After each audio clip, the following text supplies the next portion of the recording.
All right, everybody. Hey, it's James Hecht. It's the time for another LO Lowdown. And today with us, we've got Dominick Russo from New Jersey.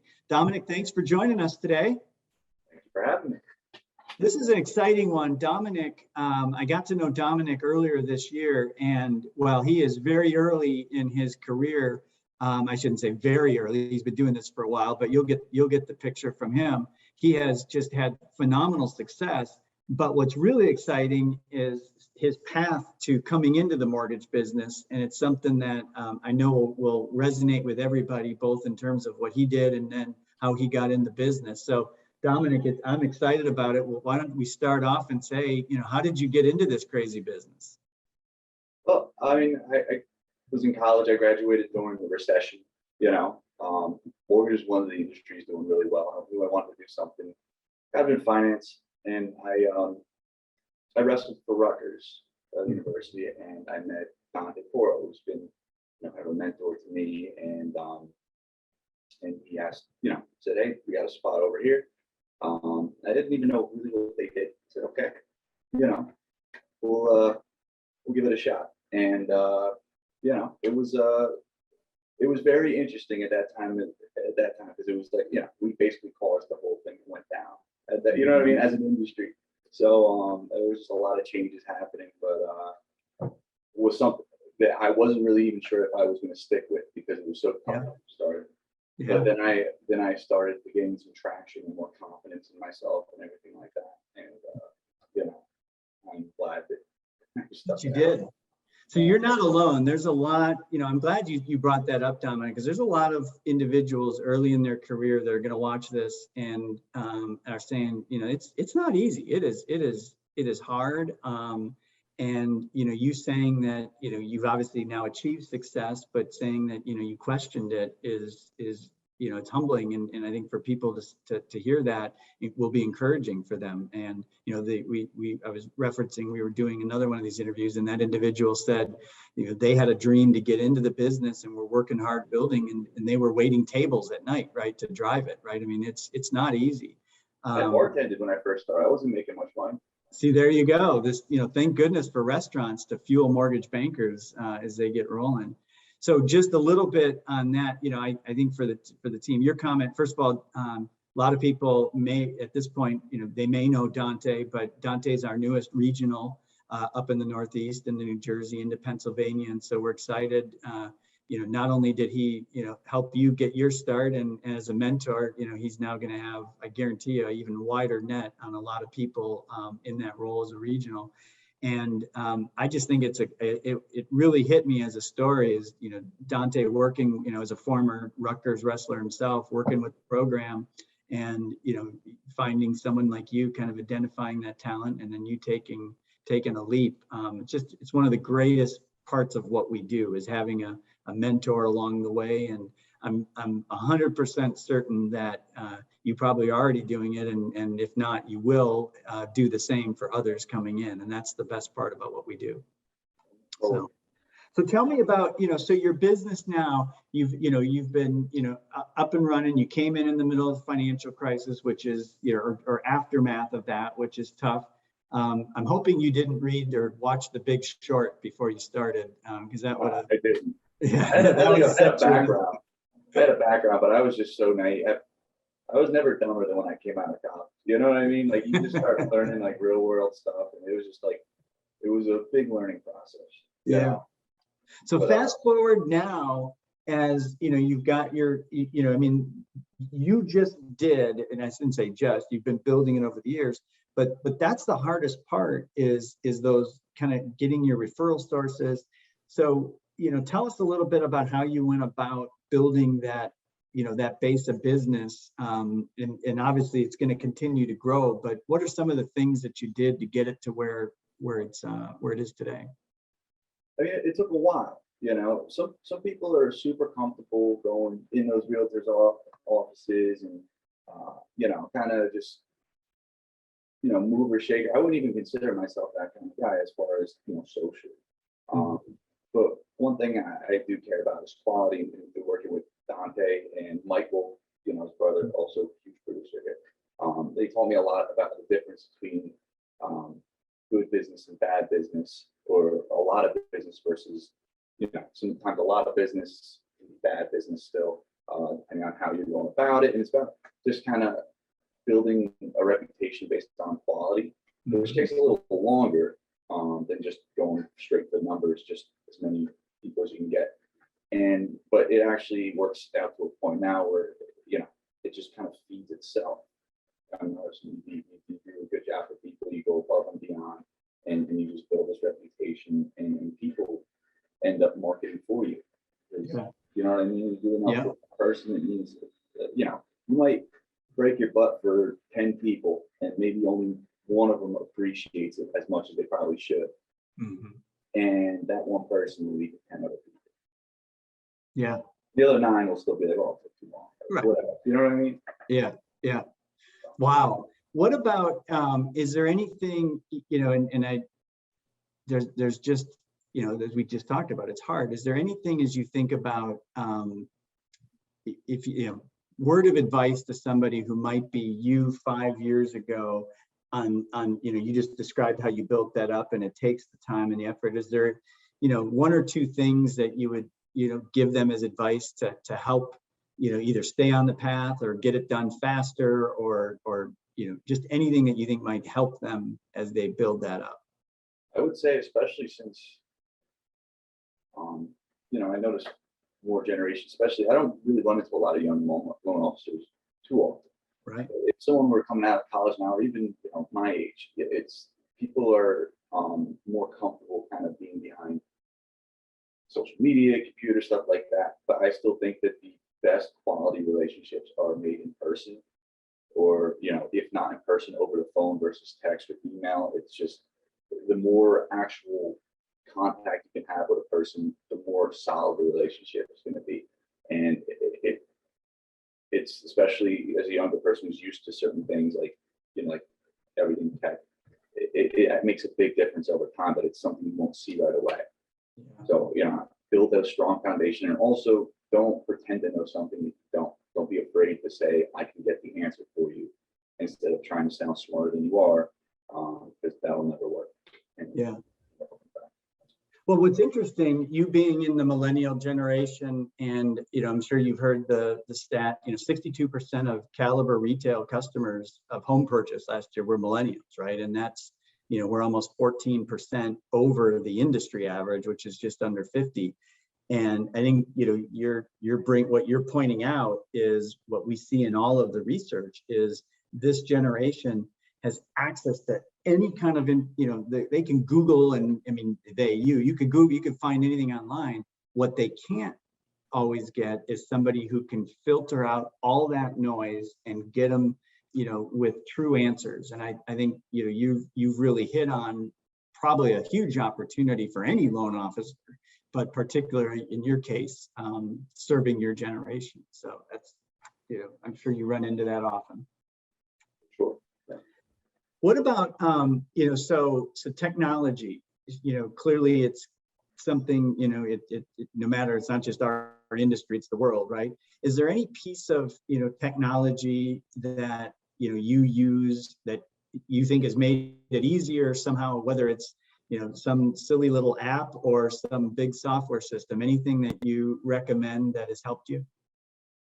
I like to keep it simple. So the more complex the system, the more complicated it can kind of get if there's a change in any sort, or square peg, square hole kind of situation.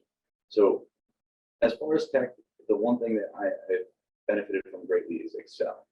Oh. Excel allows me to customize certain things individually for my customers, but still act as a quick reference. So I would say Excel has definitely made a big difference in my productivity, and also my accuracy and everything else, and the service I give my clients. Yeah. Wow. And that's just where you're building your data, you have your database and your follow-up, and wow. So and again, to your point, it's not, it's technology, it's a file, but it's certainly not, in the fancy category. No. Wow. I do a lot of things pen and paper. I like to read documents on paper versus the screen. I do it when I need to, but I just makes things less, it's easier to focus on things that are tangible in front of you. For me, everyone's different. As you think about trends in the industry, right? And you and I have had some conversations on ideas and trends, but it's evolving. And we just got done talking about, millennials are now, they're actually, buying houses, huge portion of home sales. They're using realtors. They want to use loan officers. But as you think of the industry in general, is there some, broader trend that you think is going to be really important, whether for loan officers to be focused on, or even companies and people like me that we need to be able to deliver? Anything from that perspective that comes to mind? Well, I mean, from a mortgage end, we've discussed this a little bit. I think being aware of cryptocurrency and the way millennials are storing wealth and using wealth, or their idea of wealth, because we're always going to need to be able to turn that into another form of wealth as real estate, and just kind of drawing that bridge, making that bridge for them, where they, because they're going to, before they even buy houses, these millennials are getting into things like crypto. Right. And even now, a lot of them are day trading because that's made a lot easier. So finding ways to allow them to feel more comfortable transferring the wealth that they gain when they're younger, before they're ready to buy a house, into something like real estate, and also understanding the value in it. That's I always get something out of here. I just made a note because it's bigger than crypto or Robinhood or day trading, or what you're saying. And I think this is a huge, we've not done much studying on, I think we need to, is the millennial generation has we've seen it in terms of they have higher FICO scores than previous generations. They're putting more money down than previous generations.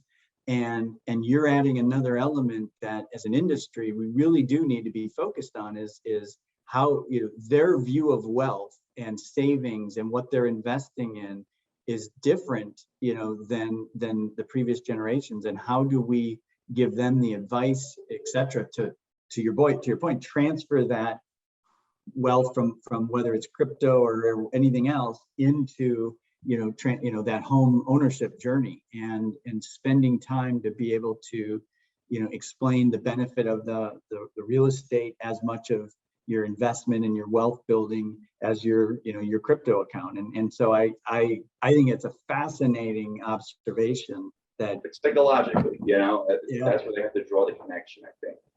Yeah, no, I think that's big.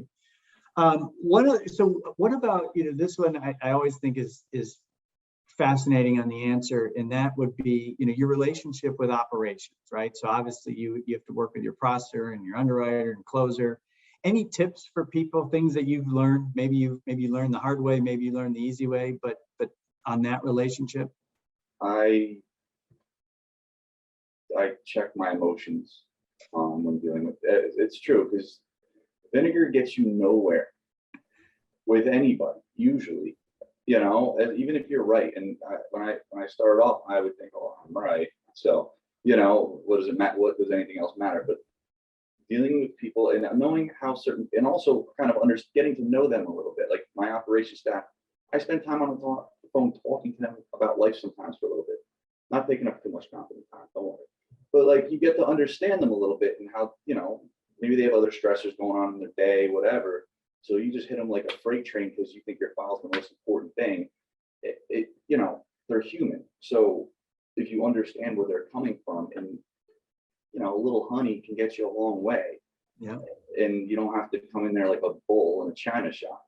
And it does. Hey, the calls don't always go my way, but I don't think I would be doing any better if I came in aggressive.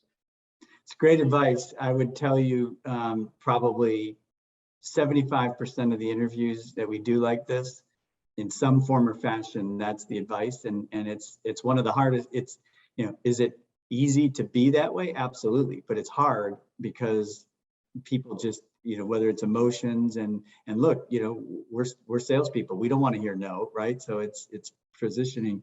I've heard one of the other ones that was interesting to me was someone said is, doing the research ahead of time, right? Coming equipped when you're doing your rebuttal, have your facts, and it makes it a lot better. But I think what you said was the most important is just your approach, spending some time. This is what our model is. I was on the phone with one of our great branch managers last night, just talking through normal stuff, and we were just chatting about, what makes us different is that relationship, right? We're not, you're not underwriting your New Jersey loans in, pick the state, Idaho, right? You've got underwriters and teams local in that market. You can pick up the phone, you can talk to them.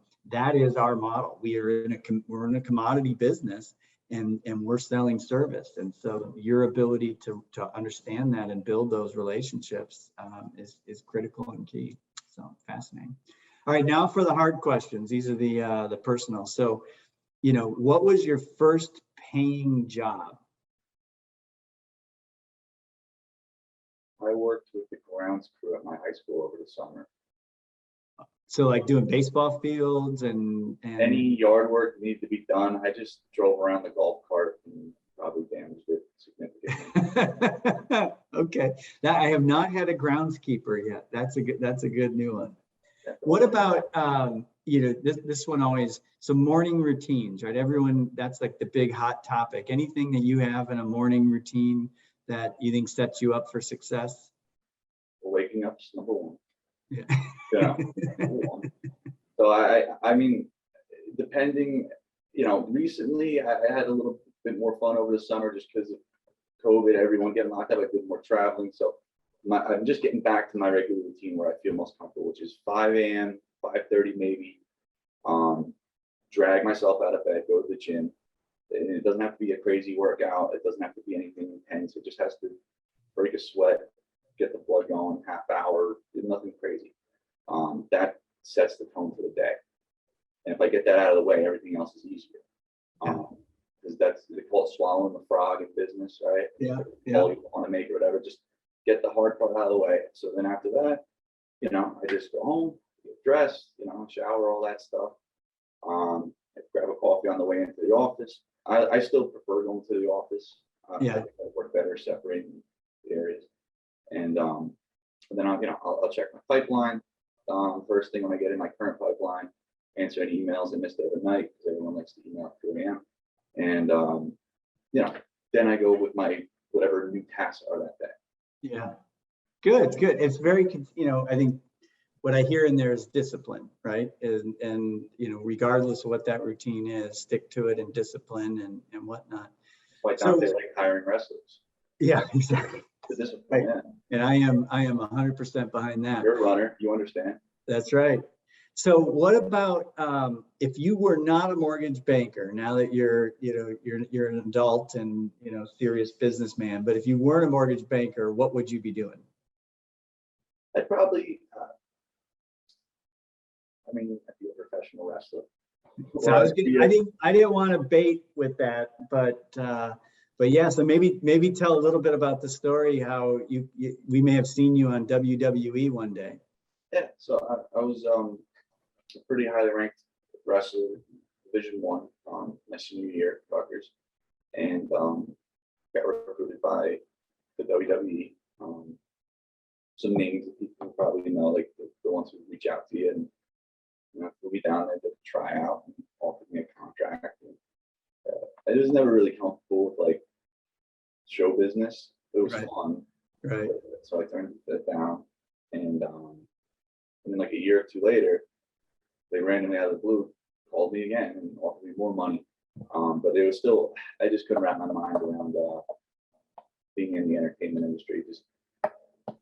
It would be something that would be very uncomfortable for me, I think. Yeah, no, I can see it. It's still a fascinating story, though. I mean, you'll have a lot to reflect on that, and I hope I don't send too many people. But when I talk about you, I mean, like, oh, this guy, he was almost a wrestler. And, maybe there's like, now if they could come to you with one of those characters, right, like the mortgage banking, wrestler guy. I had a guy like that when I was down there. He was a trainee.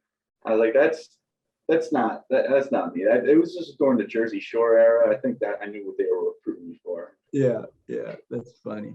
Well, Dominick, I absolutely enjoyed the chat. And more importantly, we love that you're here. You're what makes this company great. It's people like you. And, thank you for taking just a little bit of time and helping others. I know it'll go a long way. And more importantly, thanks for all you do for Caliber.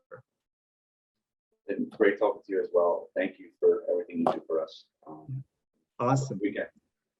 All right, Desiree, thank you. Dominic, have a great weekend. Thanks, and we, by the way, that crypto article, I sent it to like 10 people. I go, it could have been us.